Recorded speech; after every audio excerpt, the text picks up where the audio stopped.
Welcome to the Jedi Ranger. I'm John Bay 555, and today, I'm talking about Star Trek Strange New Worlds as the third season dropped earlier this month on July 17th. I'm a couple weeks behind. I'm a bit mad at CBS right now and Paramount as well due to the cancellation of Stephen Colbert for what appears to be political reasons rather than financial reasons as they stated. So I guess it is a financial reason because of why it was a political reason for them.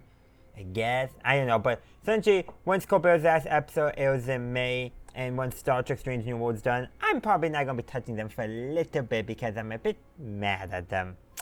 If you know the whole story, you know the whole story. But let's actually talk about Star Trek Strange New Worlds Season 3, Episode 1, Hegemony Part 2, which picks up where, Hegemony Part 1, the cliffhanger finale of Season 2, left off. So, looks like the Federation and the Gorn Hegemony are going to war. The Federation doesn't quite want to, but as the Enterprise goes deep into Gorn space to rescue the colonists, it's an unofficial mission. The official mission was to retreat and monitor the border. Unofficially, they were out to go get the colonists and their away team. They discovered that the Gorn are planning a full-on invasion due to, basically, while they're portrayed as intelligent species, they're also being portrayed as being very much the society is controlled by stellar phenomena. And it ends up being that the Enterprise saves the day by tricking the Gorn into going to sleep. Wait a second. That's just Star Trek best of both worlds, so whatever. You know, the big bold episode with Locutus, the Borg and all that, that's how they end it as well, tricking the enemy into going to bed.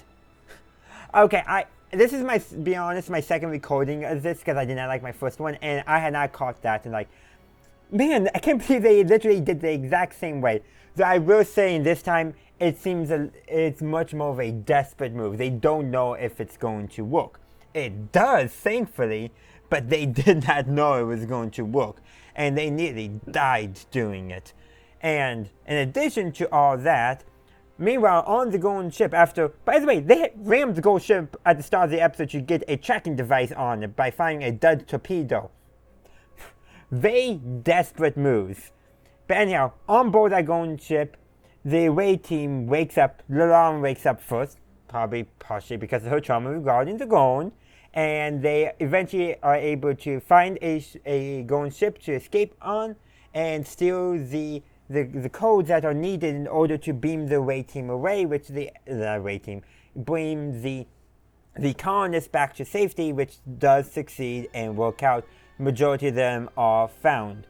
But one thing I really want to talk about the Gorn really is that they're very much portrayed as one of the most alien species in all Star Trek. Before that, probably the second most alien species, or first I guess would be the Borg, but as they done more and more Borg stories, it ends up being not so alien, basically because especially with the introduction of the Borg Queen and all that, takes away some of their alienness as well. And that's actually something I think Star Trek has generally struggled with aliens. Mainly because Star Trek has always had aliens represent some part of humanity, some way of looking at humans, at our own societies, and to tell us something about ourselves and leave us with a message. And because of that, having a truly alien society does not fit into the standard Star Trek formula. When you look at the original Gorn episodes, though, the original series, I think a good way of applying that formula to the Gorn back then is the Gorn are an expansionist power, but they're all Gorn who if you understand them, will come to respect you and help avoid conflict by convincing them. That might be a way of looking at it, but here the Gorn are pure alien, unable to be communicated to by the Federation. And actually there's a scene near the end where Pike expresses to his crew and then later Admiral April that he's nervous that he just left the problem for someone else to deal with. That, which is obviously a reference to the fact that guess who ends up dealing with? Captain James T. Cook later on in the timeline. But at the same time, potentially that event, which was influenced by some powerful aliens as well, with powers and that, there's a good chance that the Gorn and the Federation may not have come to a mutual agreement without Pike putting them to hibernation here, allowing Kurt to have that interaction. Real way of looking at it, but I do think is a valid interpretation. I also would like to talk about how this episode deals with suspense, because there's a lot of suspenseful moments in this episode. We know Pike is going to survive, we know the Enterprise is going to survive, Spock, Sam Kirk because he's going to survive, but there's two characters in particular that we don't know what happens to them after Strange New Worlds because we do not see them in the original series. That being Captain Patel and being Ortegas. Ortegas, whew, I'll talk about Patel in a moment, but Ortegas is like, she's not doing well after fighting the Gorn on the Gorn ship and all that. She's bleeding onto the escape craft's console, like, she's not doing well. I was convinced that she would not survive. I'm still not fully convinced that she'll make a full recovery. But it is definitely the case where they'll basically push them, but still, can we get more characterization for her beyond she's the one that flies the ship? They need to do a bit more in giving her some characterization and character development. But as for Captain Patel, she doesn't have much to do in the episode because they have to sedate her because she has Gorn eggs implanted in her. And Spock and Chapel are trying to figure out what are they going to do, how they're going to save Patel because she's allergic to the medicine that to put her basically in a very deep sleep that would basically suspend the animation and all that to prevent anything. She's allergic to that medicine, so they can't use it. So they have to come up with some way of performing surgery on her where she has a less than 1%, where her chances of survival are greater than nothing. Because everything in the simulations are like, yeah, nope, 100% death rate, 0% survival. Eventually they come up with the idea of doing a transfusion from Una because of her Lyrian blood and its healing factor. And that increases the chances of survival to 19%. And they're about to do that operation when Spock has an idea of, wait a second, the chances are still pretty low, but what if we basically feed the young Gorn in her in such a way that basically they don't hatch and they get reabsorbed into her body, and then they use the transfusion from Una in her Lyrian blood in order to allow her to heal, allow Patel to heal from the infection.